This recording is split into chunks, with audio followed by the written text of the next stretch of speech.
Manx Radio's Update with Beth Espy.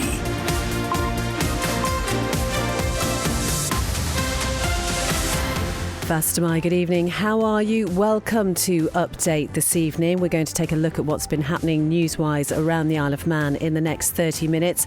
Main thing, we're going to keep an eye on how the roads are this evening after a day when there have been a few incidents because of icy conditions. We'll have an update live from the Met Office with Kirsty in a couple of minutes. We've also just heard that because of the weather, this evening's Manx Concert Brass concert at St German's Cathedral in Peel has been cancelled. So anything else like that, we'll let you know. We'll also be talking about NI and hearing some good news for people with mobility issues who want to enjoy the Christmas festivities in Douglas. 166 177 is the text number, or you can also email us studio@manxradio.com. First, with a roundup of today's main news, here's Lewis Fastamai. Fastamai. The coast road between Douglas and Ramsey is currently closed between Minorca Hill in Laxey and Doon due to a road traffic collision. Traffic to and from the north is currently being diverted along the Balaric Road. The mountain road remains closed due to icy conditions. The Isle of Man government is drafting a new policy to reduce harms associated with drug use. Key areas of focus include shifting from a criminal justice to a public health model and possibly decriminalising cannabis.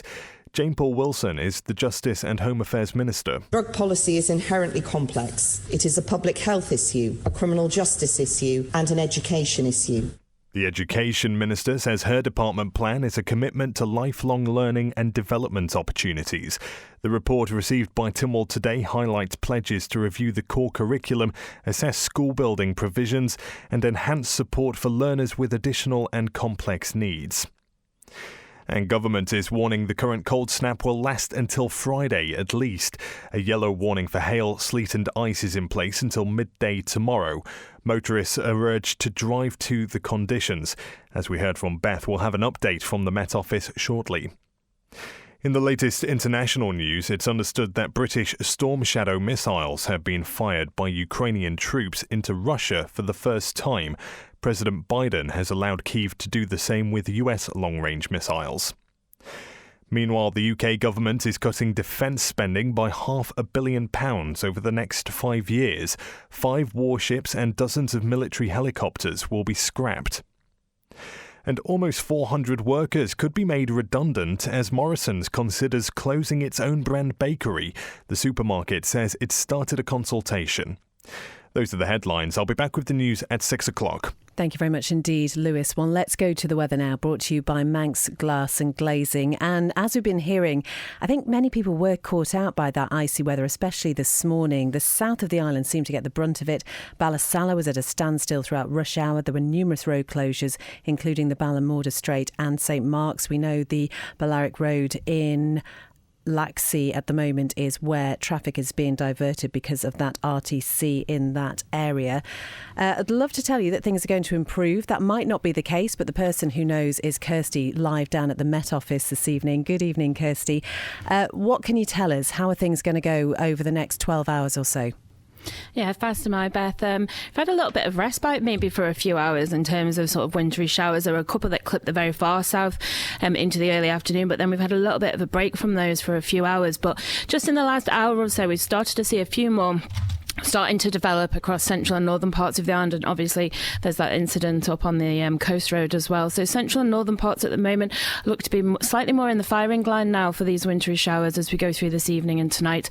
That's not to say that we are not likely to see anything anywhere else across the island, and as has been the same for the last 24 hours, with the air being so cold, it is expected that they'll fall as hail or sleet at lower levels and hail or snow over higher ground, and that obviously brings quite a widespread risk of ice anyway. Just the way that the hail in particular that we had in the south this morning, it turns obviously quite icy quite quickly.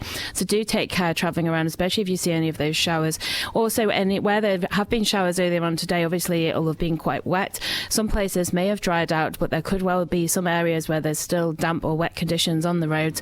Gritters have been out from the middle of this afternoon to try to help with that. But really, just be careful. You could come around the corner and find some ice anywhere really overnight. The winds fall a little bit lighter. We'll have some clear spells in between the showers as well. So we could see temperatures dipping away, perhaps as low as around -2 degrees away from any windward coast. So for much of the island, it's going to be a cold one, Beth. And lots of people, Kirsty, were woken up by those hail showers overnight. And I think the thing is, it's such a change from what we experienced a couple of weeks ago when things did seem a little bit warmer than usual. Yeah, definitely. Some of those hailstones today were really quite big hailstones. We in the office obviously make a note of how big they were, and they definitely fall into the larger sized hailstones, and they made quite a lot of noise. And obviously as well, they then made more of a covering over the surfaces than what we're perhaps used to as well. And as I said, it does make that then a bit icier. But yeah, conditions very different to what we had a week or so ago with all those milder conditions. And to be honest, looking set to change pretty quickly when we get from Friday into Saturday again as well. But it definitely looks like it's going to stay very similar to this through until at least later Friday into the overnight period into Saturday at the moment. And we know how crucial the Met Office updates are to the emergency services, to the DOI. You mentioned the gritters have been out. Do we have a sense of what things are going to be like first thing tomorrow morning as people are travelling into work and to school? I think really you have to just prepare yourselves for it to be very similar to what it might have been like this morning. It's very tricky with these sort of showers in that some places could see them continuously in one place and other areas may not see them at all. So be aware of the fact that because of the conditions being what they're like where you are, they could be different somewhere else. So I would certainly keep an eye on any radio station updates and things like that as to where conditions may be worse or anything you may see on social media. And just take care, really. As I say, prepare for there being ice and for it being slippery, I think. And, if you can, there's grit boxes around the estates. Feel free to go in there and throw some of that grit around, and then it'll make it easier for you to at least get to the main roads, because obviously, unfortunately, or with all the will in the world, the gritters aren't going to be able to do every road across the island. And maybe send you photographs of big hailstones. It sounds like that's a little bit of we like pictures of weather, yeah. Oh, Kirsty, really appreciate you taking the time. Thank you very much indeed. For the very latest forecast, you can go to manxradio.com. As we say, if you spot anything when you're out and about in the roads, if you're able to let us know, that's amazing. 166 177 studio@manxradio.com. We know that is that incident on the coast road between Laxey and Ramsey at the moment, so traffic is being diverted. Just take care on your way home tonight. Manx Glass and Glazing can supply and install single, double and triple glazing. Call 674 573 or visit the showroom on the Snugborough Trading Estate. Cannell's Agricultural Supplies have been serving the good folk of the north for over 30 years, supplying homegrown wheats, whole and rolled oats, working clothing, fencing, animal feeds, parts, tools and emergency supplies. Call Julia on 880206 or find Cannell's on Facebook. Patricia Wild Opticians is celebrating over 30 years of friendly, caring service in Farm Hill and Ramsey. Visit us for professional eye care with stress-free parking. Phone Patricia Wild Opticians on 813 977. For over 25 years, Langness Maintenance Services have been the block paving specialists, including property maintenance, fencing and landscaping. Fast, reliable and competitive. For a free no-obligation quote, call Paddy on 49667. Langness Maintenance Services, 49667. One architectural design company has particular expertise in achieving planning approval for a wide variety of projects, from landmark buildings to spectacular homes. Talk to the experts at Ellis Brown and get your project off the ground. For excellence in design, search Ellis Brown. You're listening to Update here on Manx Radio. It's coming up to 5:09. Just a reminder that the A2 Ramsey Road is shut to all vehicles. That's between the junctions with the Bellaric Road and Minorca Hill in Laxey and the junction with the Bellaric Road in Maccled. That is because of an RTC, which we've been hearing about. Traffic to and from the north is being diverted along the Bellaric Road currently. So if you're just heading off home, that is one to bear in mind. And we know the Mountain Road is still closed as well. Let's talk Tynwald now then, because there's been a lot going on in the court today, and one of the things is that they have received the Department of Education, Sport and Culture's annual plan. But it was not without criticism, as Lewis reports for us. Minister Daphne Kane describes the plan as a commitment to lifelong learning and development opportunities and highlights pledges to review the core curriculum, assess school building provisions and enhance support for learners with additional and complex needs. The department also aims to introduce targeted initiatives to engage young carers and looked after children in sports and will launch new funding streams to support grassroots arts. DESC has reaffirmed its dedication to capital projects, including a new STEM block at QE2 and development at Castle Rushen High School and Henry Bloom Noble Primary School. However, progress on the new Castle Rushen High School remains uncertain. While the previous minister promised completion by 2030 as part of a master plan, it's unclear if this timeline still stands. Douglas East MHK Joni Farragher questions if the government is doing anything to offset the impact the COVID pandemic had on pupils. Because we haven't been presented with potentially the most impacted cohorts' achievement data for some reason. And if this group end up with poorer results next year because of the pandemic, well, it seems that we should be addressing this now. Meanwhile, MLC Bill Henderson questioned the purpose of certain aspects of the plan. Why do we need a strategy to provide good, wholesome Manx food in the canteens in our schools? You don't need a complicated academic strategy that does measurements and metrics and this and that and the other. All we need is good, wholesome food on the tables in the canteens throughout the Isle of Man. And Onken MHK Julie Edge, who's also the former Education Minister, thinks the document lacks forward thinking, particularly for evolving technologies like artificial intelligence. There's a massive risk of automation. It's recently been estimated that nearly half of finance and administrative jobs in our economy face high risks of automation in the next 5 years. All schools are expected to undergo inspections by external auditors Tribal by July 2026, following the first evaluations in January this year. The department, which employs over 2,500 people across teaching, leisure and civil service roles, says its efforts aim to benefit learners and communities island-wide. Lewis reporting on the Department of Education, Sport and Culture's annual plan, which was received by Tynwald today. 11 minutes past 5. Thank you for your messages about the weather out and about around the island. James says it's trying to snow in Onken. We're also getting unconfirmed reports of an RTC in the Quarterbridge area. So if you're in that neck of the woods, just take care because there might be something going on there. We understand traffic is able to get through, but there is definitely something that's holding things up a little bit. 166 177 studio at manxradio.com if you've got any other updates for us. Now, Ramsey MHK says he doesn't believe it would be sensible to allow the Isle of Man's main telecoms provider to be owned by a foreign government.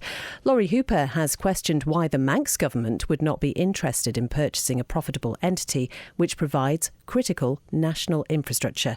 You might remember we talked about this story which we broke on Manx Radio yesterday.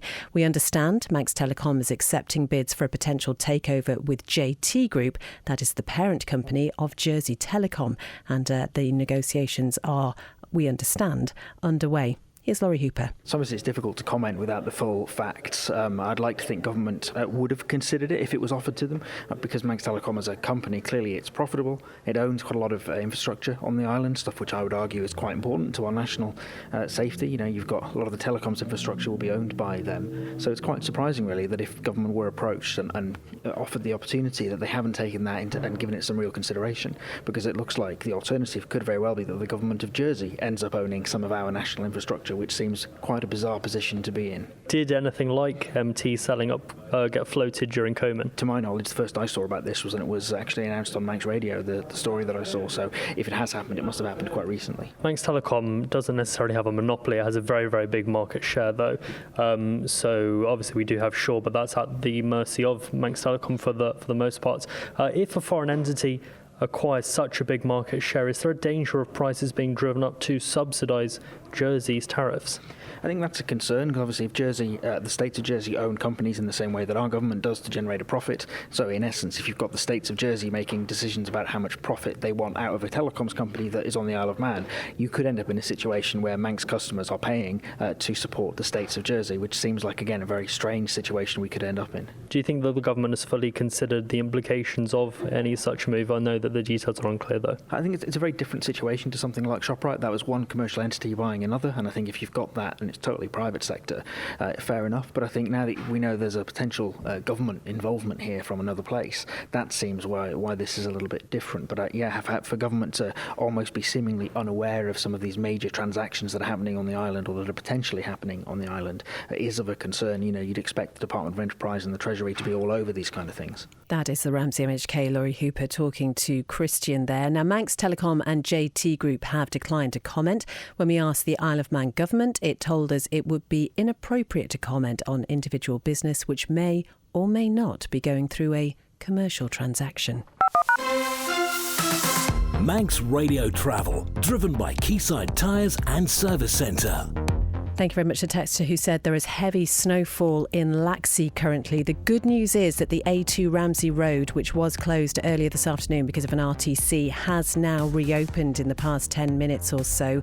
We do understand there are unconfirmed reports of an RTC in the area of Quarterbridge. We believe that traffic is able to pass through, but there are some delays maybe around there. So just be aware if you're out and about. Obviously, the weather is getting a little bit colder, as we heard from Kirsty at the start of the show. So there may well be some icy patches. The gritters have been out, but understandably they can't get everywhere, so just take your time if you're driving home this evening. Down at the airport, nothing too bad, a slight delay on the Edinburgh flight. Looking at the steam packet, the Manxman is due into Douglas at 6, heading out again for Heysham at 7:45. We are expecting some potential disruption tomorrow, and that is because some of the weather that is coming in, but we'll worry about that then. As ever, 166 177 studio at manxradio.com if you spot anything while you're out and about on the roads and you're able to let us know. Quayside Tyres and Service Centre with 1 year's free engine warranty from Castrol. Get more with Quayside. It's 16 minutes past 5. Now, national insurance has been one of the hot topics of Tynwald this week, along with Treasury plans to secure its long-term future. Now, this comes after a report published last year predicted the pot would be exhausted, aren't we all, as soon as 2047 if changes are not made. Siobhan Fletcher has this report. Is it time to start making some difficult decisions to ensure the island's pension fund doesn't run out? The Treasury Minister certainly thinks so. Ramsey MHK Alex Allinson has presented a document to Tynwald outlining a number of options, including potentially scrapping the triple lock, which could help solve the national insurance pot being exhausted by 2047. He told his fellow politicians the issue can no longer be ignored. If we do not start to implement changes now, inevitably the rates of national insurance would need to rise significantly to balance income and expenditure. But the document as presented didn't seem to create resounding confidence in Tynwald members. It is ridiculous, frankly. It's ridiculous to reduce the NI fund, to save the NI fund and national insurance scheme. That just doesn't stack up. It just doesn't make any sense whatsoever. If the increases applied to pensions are going to impact pensions negatively, perhaps the department should look alternatively to reviewing tax allowances. I was very concerned about the language in part of the 4 principles where it's stated around investment of the fund will be restricted. That sounds great with the headline, and then you read the paragraph, and where it says that obviously notwithstanding the existing restrictions in legislation, they will only be invested in the following policy areas: health and social care, education, employment, or in support of the economy more generally. Now, if that isn't a wide-ranging term, I don't know what is. Current pressures on our fund do not come as any surprise. We should not ignore some of the previous reports and data. Previous Treasury ministers were aware of the issues. From my perspective, Mr President, there are 2 quick wins that we can implement to bolster the future of the fund. The first is to stop raiding the interest that we're making on it. The second is to scrap the ludicrous national insurance rebate scheme, which allows people to gain a year's worth of pension accrual and not even contribute to the fund. Council's intentions in supporting the Treasury Minister are to ensure sustainability of the fund, to ensure the fairness of the fund, and to consider carefully whether, of course, we are getting the proper value. But fellow Ramsey MHK Laurie Hooper tried to amend Dr Allinson's motion to add that Tynwald would support the 4 principles outlined in the document, with the additional requirement that the value of the fund not be allowed to fall beneath twice the annual expenditure of the fund. We should be bold enough to invest our national investment fund in the island. We should be secure enough to protect the core value of the fund so as not to put our pensions or benefits at risk. In his closing remarks, Dr Allinson said the policy decisions in the document were not about raiding funding the fund. They're not about spending the money. They're not about cutting pensions. What they're about is allowing a sustainability of the fund going into the future to make sure that we can provide for the pensioners of today and tomorrow. In the end, Mr Hooper's amendment failed, and Dr Allinson saw his document successfully received by the court. Siobhan Fletcher reporting on the national insurance debate that's taken place in Tynwald this month. Thank you to everyone who's getting in touch about weather situations around the island. Just to remind you that if you were heading to the Manx brass concert, which was taking place at St Germans Cathedral in Peel tonight, that has been cancelled. Organisers apologise for any inconvenience. They hope to rearrange that in due course. But if you were heading to the Castletown Heritage Nollock Gennell celebration, that is still happening tonight at St Mary's on the Harbour Church. Thank you very much to Steve for getting in touch about that. And just to let you know about general traffic things, Chop says if you're heading west, traffic is backing up from Ballacrane to Greeba Castle. It's moving, but it is quite slow. So just prepared maybe just to relax in your car for a little bit. It's all fine. Just take your time. 5:20. Some good news now for people with impaired mobility, because they're being offered support which will help them to do their Christmas shopping in Douglas and just generally enjoy the festivities. Circa Isle of Man routinely lends out mobility scooters and wheelchairs as well as other equipment to help make people's lives easier.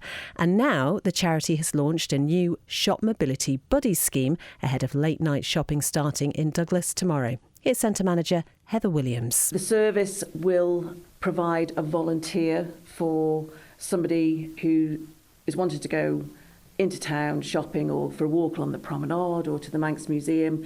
They will have a volunteer accompany them to give them confidence, companionship, and just to give you that extra help when you're out maybe shopping, and that, if you're in a wheelchair, sometimes your item is on the higher shelf, and if you have a volunteer with you, they can assist you with that. So we're slow launching this. We've had a lot of interest. Obviously, all of the volunteers would be police checked, trained, and we have various zones, so the volunteer will know the good routes to go and the good shops to go in, which have good access for people. So obviously on the run up to Christmas, I think it's on the 21st of November, the Douglas have the Douglas lights switch on. Circa will be open. We did it last year. Those that use the service were really grateful just to have the opportunity to go and experience the Christmas festivities and the lights. So from the 21st on the subsequent Thursdays, then we will be open for anybody who would like to borrow a piece of equipment. How does it feel to know that you're giving that inclusive feeling to people who may tend to shy away from going out? It's the best feeling in the world. That's the best part of the job, knowing that you are genuinely helping people and making a huge difference just for them to be a part of normal and to have access and inclusion. That is Circa Centre Manager Heather Williams. And I don't think you can underestimate just what a service like that means to people who do struggle with their mobility. And she was talking to Chanel there. There's much more to that interview. You can find the full interview at the latest Manx Radio newscast, which you can find at manxradio.com. And just talking about that Shop Mobility Buddies scheme, which really is hopefully going to help people with mobility issues get in and around Douglas with confidence, particularly at this time of year. We know that the late night shopping is due to get underway tomorrow. Can you believe we're at that time of year already? But if you haven't been to Circa and perhaps think that maybe that's something that you would benefit from, or maybe perhaps one of your family members or somebody you know, you can find them very easily there in Chester Street car park. They're so helpful, so it's well worth going along and seeing if there's anything that can support you there. Just to remind you where we are with the general traffic situation, there was that RTC a little bit earlier, which was on the A2 Ramsey Road, and traffic was being diverted. Shortly after 5 p.m, that road did reopen, so all okay there. Although we do understand traffic is still moving quite slowly through Laxey, and there might be some snowfall around there. We know it's also trying to snow a little bit in Onken as well. If you're able to let us know how it is in your area, 166 177, or you can email studio@manxradio.com. And a couple of things that have been cancelled this evening. There was first of all, the Manx concert brass concert at St German's Cathedral in Peel. That is off. It's hopefully going to be rearranged, but actually it's the Castletown Heritage Nollet Gennell celebration that is still happening tonight at St Mary's on the Harbour Church.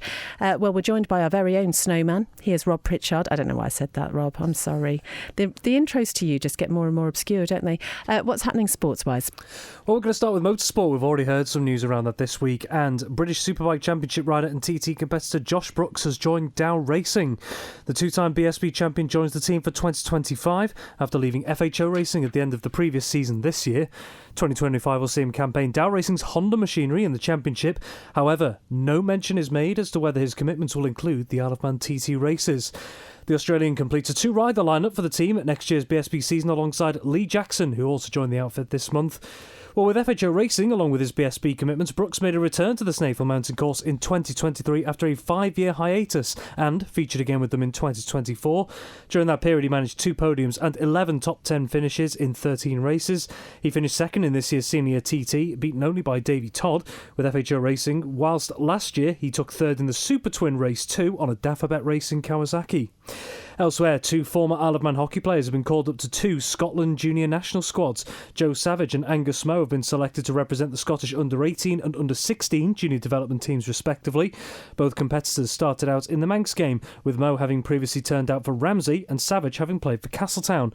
The Manx Hockey Association says it's very pleasing to see both players go on to develop their talents at a national level. Moe became part of the Scottish Hockey Aspiring Lightning squad in 2023, which has resulted in him being selected for the 24-25 cycle of the emerging squad under-18s. Elsewhere, Savage captained the Isle of Man under-16 boys to England Hockey Plate final success and also went on to make multiple appearances in the Isle of Man senior men's setup. And finally, there's been some disruption to tonight's football programme in the island capital this evening. The Isle of Man FA has confirmed that tonight's latest fixtures in the Under-18s League have been postponed until this time next week, whilst the FA's academy sessions at the same venue are also cancelled. This is due to the cold weather conditions, which could worsen later this evening. Thank you very much indeed, Rob. So for the very latest on the weather situation and what's happening with roads around the Isle of Man, the best thing to do this evening is to head over to Manx Radio's social media pages. It's where we share everything that we can find with regards to road closures, anything that might be of use to you to know if you are out and about this evening. So head over to Manx Radio's Facebook page. Do also stay tuned to Manx Radio as well. Chris Kinney is here live from 6, so he'll keep you up to date with anything else that is happening. Spotlight is coming up next at 5:30. As I say, it's Chris then at 6, Opera Hour with Ernie from 9, and then Rianne will be with you from 10. Whatever you're doing this evening, have a good one and stay safe out there on the roads. We'll be back from 5 p.m. tomorrow with Update.